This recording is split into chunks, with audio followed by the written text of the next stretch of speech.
बिस्मिल्लाहिर्रहमानिर्रहीम। अस्सलाम वालेकुम नाज़रीन, आप यूट्यूब चैनल देख रहे हैं। मैं इमरान खान हूँ। इस वक्त जब मैं वीलॉग रिकॉर्ड कर रहा हूँ तो मैं टाइम पहले आपको इसलिए बताने जा रहा हूँ ताकि ये रिकॉर्ड का हिस्सा रहे।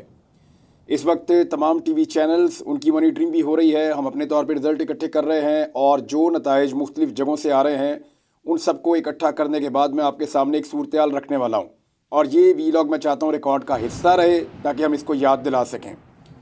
12 बजने में 15 मिनट बाकी हैं। ये रात के 12 बजने में 15 मिनट बाकी हैं। मैं वो टाइम की बात कर रहा हूँ और पोलिंग का टाइम ख़त्म हुए लगभग 7 घंटे होने वाले हैं। 5 बजे से गिनती शुरू हो गई थी।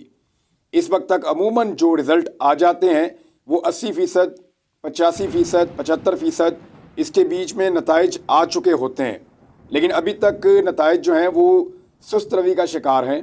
और उसकी वजह यह है कि पाकिस्तान तहरीक इंसाफ ने एकदम पूरे पाकिस्तान में हैरान कुन नताइज दिखाए हैं। पहले आप इस चीज़ पे गौर कीजिए कि एक आदमी जिसकी पार्टी को तोड़ा गया, जिसके लोगों को गायब किया गया, जिसके लोगों पे बदतरीन तशद्दुद किया गया, उसके ऊपर 180 के करीब FIRs की गई, उसको गोलियां लगीं, वो शदीद ज़ख्मी हुआ, उसके ऊपर मुकदमात पे मुकदमात बनाए गए, उसको गिरफ़्तार कर लिया गया, उसको जेल के अंदर रखा गया, लोगों से उसकी पार्टी को छुड़वा दिया गया, उसकी पार्टी के हवाले से मायूसी फैलाई गई, उसकी पार्टी का इंतखाबी निशान ले लिया गया और 18,000 के करीब कारकुनों को गिरफ़्तार किया गया। पार्टी की तमाम जो अहम क़यादत है उन सबको या तो जेलों में डाल दिया गया या उन्हें भागने पर छुपने पर मजबूर कर दिया गया। कोई शख्स भी जलसा और जुलूस नहीं कर सकता था। इस शख्स को लेवल प्लेइंग फील्ड नहीं दी गई। कहीं पे कोई बैनर पोस्टर लगाने की इजाज़त नहीं थी। किसी एक भी रैली या एक भी जलसे की इजाज़त नहीं थी। इतने सख्त माहौल के अंदर इस शख्स को रोज़ाना की बुनियाद पर सज़ाएँ सुनाई गई और अब तक ये 31 साल तक की सज़ाएँ सुन चुका है। यानी 31 साल तक की सज़ाएँ इसको हो गई हैं मजबूरी तौर पे। एक ऐसा शख्स जिसके हाथ पांव बांध दिए गए और सब कुछ छीन लेने के बाद उसको मैदान में उतारा गया। उसके बाद अपने कैंडिडेट प्रॉपर नहीं थे। उसके बाद मैकेनिज़्म ये भी नहीं था कि वो अपनी पार्टी से बात कर सकता। उसके बाद ये सहूलत नहीं थी कागज़ पेन के साथ कि वो लिखी हुई चीज़ें ले आते और वो टिक करके बता देता कि इसको लड़ाओ, इसको ना लड़ाओ। यानी इन हालात में भी उस आदमी ने फ़ैसले किए और उसको यकीन था कि उसके लोग निकलेंगे। पाकिस्तान निकला, पाकिस्तान उस आदमी के साथ खड़ा हुआ। इस वक्त सूरत हाल ये है कि इमरान खान की पार्टी पाकिस्तान में लीड कर रही है। तमाम तर धांधली, तमाम तर जो है हथकंडे, तमाम तर सख्ती और जबर के बावजूद इमरान खान की पार्टी पाकिस्तान में लीड कर रही है और लोगों ने इमरान खान को इतने वोट डाले हैं कि निज़ाम उनकी गिनती करने से कासिर हो गया है और ताख़ीरी हरबे इस्तेमाल कर रहा है। 9 बजे तक नताइज ठीक आ रहे थे और एक तसलसल के साथ आ रहे थे। तेज़ी से चीज़ें पता चल रही थी, लेकिन 9 बजे के बाद अचानक ब्रेकें लगना शुरू हो गईं और अब तक के जो नताइज मौजूद हैं उनमें 136 हलकों के अंदर, कौमी असम्बली की मैं सिर्फ बात कर रहा हूँ, 136 कौमी असम्बली के हलकों में पाकिस्तान तहरीक इंसाफ जीत रही है। 136 पोलिंग स्टेशन जो कौमी असम्बली के हल्के हैं वहाँ पे तहरीक इंसाफ आगे चल रही है। सिर्फ 45 के ऊपर नून लीग आगे चल रही है। 30 सीटें जो है वो पाकिस्तान पीपल्स पार्टी जो है उसमें आगे चल रही है। अब तक ये टोटल 222 नशिस्तें हैं जिनका अभी तक पता चला है। बाकी का भी रिजल्ट आना शुरू नहीं हुआ, अभी तक उनके बारे में इतला नहीं है। और अगर बाकी को भी आप इंक्लूड करें, कुछ दीगर जमातें भी उनके भी आप लगा लें, तो 30 के करीब अभी ऐसे हल्के हैं जिनके नताइज पूरी तरह मौसूल नहीं हुए या अभी तक पता नहीं चला। और अगर वो भी आप शामिल करें पाकिस्तान तहरीक इंसाफ के साथ, तो ये 150 से ज़ायद सीटें जीतने की पोजीशन में इस वक्त है पॉलिटिकल पार्टी। लेकिन जैसे ही इस पोजीशन में आते हैं, जो इंतखाबात के नताइज आने का सिलसिला है उसको बिल्कुल डाउन कर दिया जाता है। और अब बहुत सारी जगहों पे पुलिस, इलेक्शन कमीशन का अमला, ROs के दफातर, ये तमाम के तमाम इस काम पे लगे हुए हैं कि किसी भी तरह करके नताइज को तब्दील किया जाए। यहाँ मैं आपको मिसाल दूंगा क्योंकि मैंने आज नज़र रखी हुई है सुबह से। मरियम नवाज साहिबा जिस हल्के से इलेक्शन लड़ रही हैं, PP 159, महर शराफत अली उसका मुकाबला कर रहे हैं। तो क्योंकि इन्होंने वज़ीर आला पंजाब बनने का एक ख्वाब देखा हुआ है और अगर खुदा न खास्ता वज़ीर आला पंजाब मरियम नवाज बन गई तो फिर क्या होगा, पंजाब के साथ किस तरह का ये बदला लेंगी पंजाब के लोगों से, उसका आपको अंदाज़ा भी नहीं है। जो खातून कुछ ना होते हुए एक शहीद होने वाले सहाफ़ी की लाश का मजाक उड़ा सकती हैं, जिसको हम कभी नहीं भूलेंगे, वो किस लेवल तक जा सकती है अपने बदले के लिए आप सोच भी नहीं सकते। लिहाजा मैंने इस हल्के के ऊपर नज़र रखी हुई थी। यहाँ से लगातार महर शराफत अली जीत रहे थे, लेकिन अचानक उनके रिजल्ट रोक दिए गए। अब यहाँ हुआ क्या है कि बड़े पैमाने पर पुलिस दाखिल होती है इस हल्के के अंदर, मुख्तलिफ पोलिंग स्टेशन के गिर्द घेरा डालती है। पोलिंग एजेंट्स जो पाकिस्तान तहरीक इंसाफ के हैं उनको बाहर निकाल दिया जाता है धकेल के, लोगों को वहाँ पे मारा जाता है, लोगों के ऊपर टॉर्चर किया जाता है और फिर मीडिया को कवरेज से मना कर दिया जाता है। अंदर किसी किस्म की कवरेज मना कर दी जाती है। जो मुबस्सिर हैं या जो जिन लोगों की ड्यूटीज़ लगती हैं, हर उम्मीदवार के पास होता है कि वो 3 लोग ऐसे मुकर्रर कर दे जो किसी भी पोलिंग स्टेशन में दाखिल हो सकें, उनके दाखिले भी बंद कर दिए गए हैं। तो ऐसी सूरत हाल में कोशिश की जा रही है कि मरीम नवाज़ को जिताया जाए। लेकिन अब तक जो हमारे पास रिज़ल्ट्स हैं, जो शराफत के रिज़ल्ट हैं और मरीम नवाज़ के रिज़ल्ट हैं, वो मैं आपको पढ़ के बता देता हूँ ताकि अब तक की सूरत हाल आपके सामने वाज़े हो जाए। और इन नताइज में जो अब तक मौसूल हुए हैं, और ये मैं जो आपको बता रहा हूँ ये फॉर्म 45 के मुताबिक मैं आपको बता रहा हूँ, वो ये बताते हैं कि 45 पोलिंग स्टेशन का नतीजा आया है, जिनमें से ये 102 टोटल हैं। महर शराफत अली लीड कर रहे हैं अब तक 9,346 वोटों के साथ, मरीम नवाज़ 8,646 वोटों के साथ। लगभग 700 वोटों की लीड इस वक्त महर शराफत के पास है। और महर शराफत के बकौल अभी बहुत सारे ऐसे पोलिंग स्टेशंस के रिज़ल्ट आना बाकी हैं जहां से वो जीतेंगे। मिसाल के तौर पे ये 4-5 रिज़ल्ट मेरे पास और आगे हैं, और ये सारे के सारे जो रिज़ल्ट मेरे पास आए हैं ये फॉर्म 45 के हैं। 96 मरीम नवाज़ और 152 महर शराफत अली। एक और नतीजा है मेरे पास जिसमें 356 मरीम नवाज़ और 369 महर शराफत अली। एक और नतीजा है मेरे पास मरीम नवाज़ 159 और महर शराफत अली 212। एक और नतीजा है मेरे पास, यहाँ पे मरीम नवाज़ आगे निकल गई हैं, इन्होंने 400 वोट लिए हैं, महर शराफत अली ने 380 वोट लिए हैं। एक और नतीजा है मेरे पास, इसमें मरीम नवाज़ ने 179 और महर शराफत अली ने 199 वोट लिए हैं। एक और नतीजा है यहाँ पे, इस नतीजे में मरीम नवाज़ ने 342 वोट लिए हैं और महर शराफत अली ने यहाँ पे 107 वोट लिए हैं, और यहाँ से उन्होंने कुछ थोड़ी सी मरीम नवाज़ ने लीड ली है। और एक और पोलिंग स्टेशन है, यहाँ पे भी महर शराफत अली तकरीबन 40 वोटों से आगे हैं, और ये एक और पोलिंग स्टेशन का रिज़ल्ट भी मेरे पास मौजूद है जहाँ पे मरीम नवाज़ तकरीबन 70-80 वोटों से आगे हैं। तो इस तरीके से अभी तक जो है वो तकरीबन 700-800 की लीड से महर शराफत आगे चल रहे हैं, लेकिन वहाँ पे रिज़ल्ट बंद कर दिए गए हैं। और अब महर शराफत के बकौल और वहाँ पे जो लोग मौजूद हैं उनके बकौल जो मीडिया के नुमाइंदगान मौजूद हैं, उनसे मेरी बात हुई। वो इंटरनेट एरिया में जाते हैं तो फिर बात हो सकती है उनसे, जो वाईफाई एरिया है। तो वो बताते हैं कि पुलिस ने दरवाजे बंद कर दिए हैं और अंदर से पोलिंग एजेंट बाहर निकाल दिए हैं। किसी को नहीं पता कि वोट्स के साथ क्या हो रहा है। शराफत को सारा दिन, या पाकिस्तान तहरीक इंसाफ के उम्मीदवार को सारा दिन बहुत वोट पड़े हैं और सबको नज़र आ रहा था कि ये 30-70 का मुकाबला होगा, लेकिन उस मुकाबले को बहुत क्लोज कर दिया गया है। लेट्स सी कि इसका नतीजा क्या निकाला जाता है। लेकिन बड़े बड़े बुर्ज उलट गए हैं, बड़े बड़े बुर्ज उलट गए हैं। ख्वाजा आसिफ फारिग, नवाज शरीफ मानसेरा में पक्के फारिग, और लाहौर के अंदर बहुत टफ टाइम दे रही हैं इस वक्त। मेरी इत्तला के मुताबिक यास्मीन राशिद कुछ आगे हैं, शहबाज शरीफ एक सीट पे आगे चल रहे हैं, दूसरी पे पीछे चल रहे हैं, यानी एक सीट पे उनको शिकस्त हो रही है। हमजा शहबाज मुश्किल में हैं क्योंकि आलिया हमजा को बहुत बड़े पैमाने पर वोट डाला है अंदरून शहर के हल्के में लोगों ने।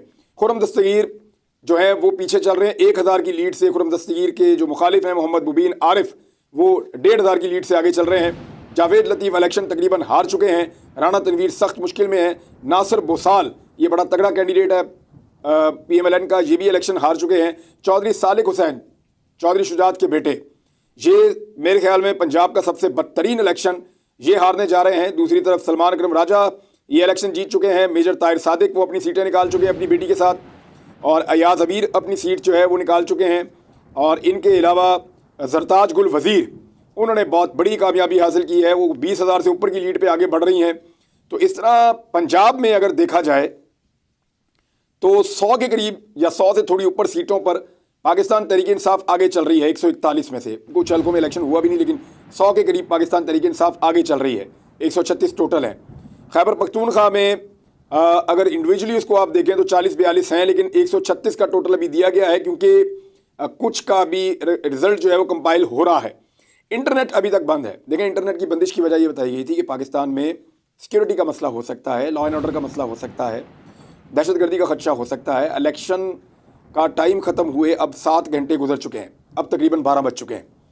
7 घंटे गुजर चुके हैं। 7 घंटे गुजरने के बावजूद ना इंटरनेट खुला है, ना मोबाइल फ़ोन खुला है, ताकि लोग आपस में राब्ते ना कर सकें। अब ये इंटरनेट और मोबाइल फ़ोन क्यों बंद है ये आप सब अच्छी तरह जानते हैं। ये इसलिए बंद है ताकि किसी की जीत को हार में बदला जा सके और किसी की हार को जीत में बदला जा सके। लेकिन पाकिस्तान तहरीक इंसाफ ने विक्ट्री स्पीच दे दी है।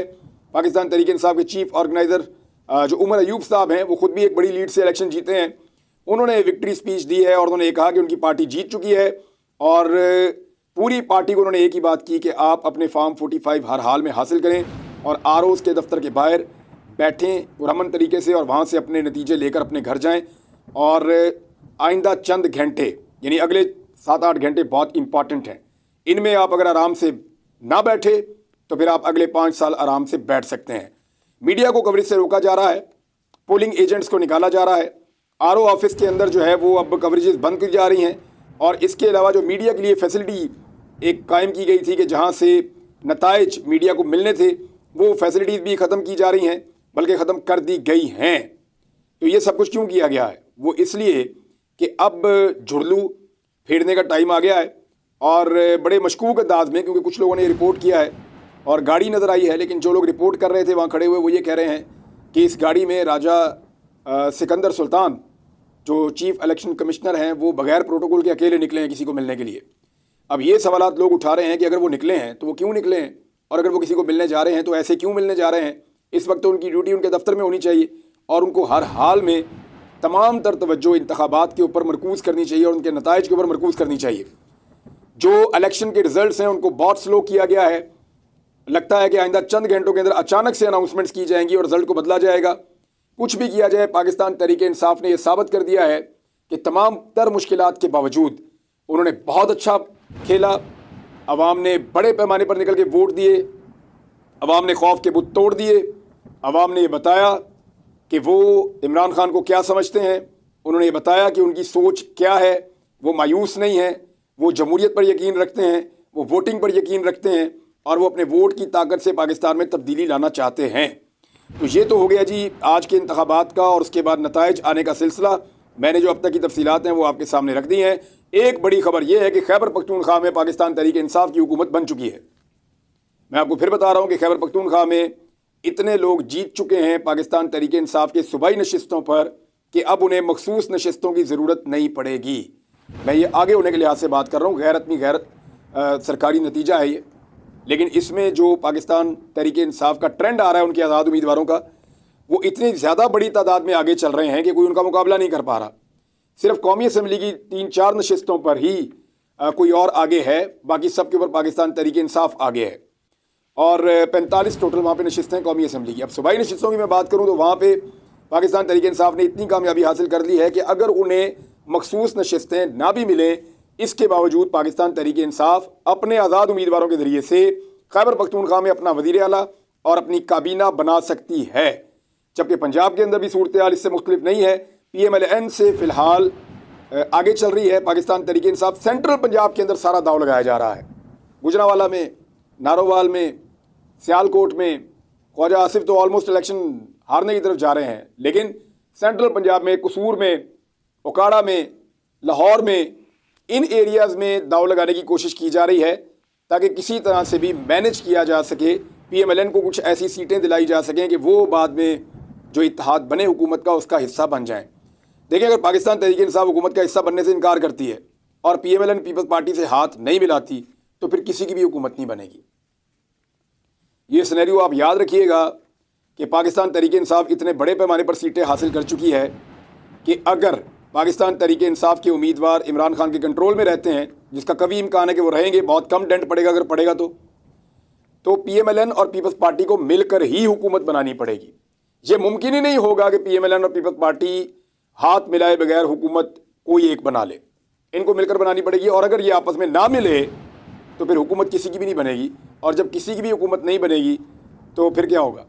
फिर आपको दोबारा इलेक्शन में जाना पड़ेगा, एक नए मैंडेट के लिए जाना पड़ेगा। ये भी हो सकता है।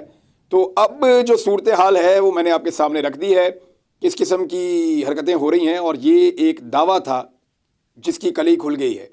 कहा जाता था कि पाकिस्तान तहरीक इंसाफ सिर्फ सोशल मीडिया की पार्टी है, सिर्फ सोशल मीडिया की पार्टी है, बस